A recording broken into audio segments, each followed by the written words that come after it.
నువ్వు దేవుణ్ణి ఖచ్చితంగా అడిగి ఆత్మను పొందుకోవాల్సిందే, శక్తిని పొందుకోవాల్సిందే. దానికోసం సపరేట్గా నువ్వు దేవుణ్ణి ఆశ్రయించాలి. అది విషయం.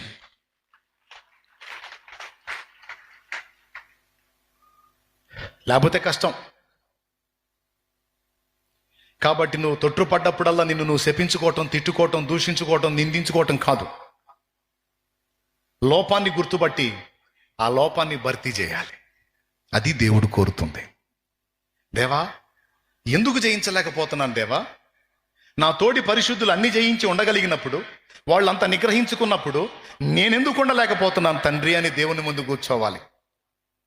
దేవుడు చెప్పాడు, నా ఆత్మ చేతనే వాళ్ళు అలా నిలబడగలిగారు. అట్లయితే ఆత్మను నాకివ్వు, ఆ బలమును నాకివ్వు అని ఎరిగిన వాళ్ళై ప్రార్థననే పాటగా పాడారు పాత తరపు భక్తులు.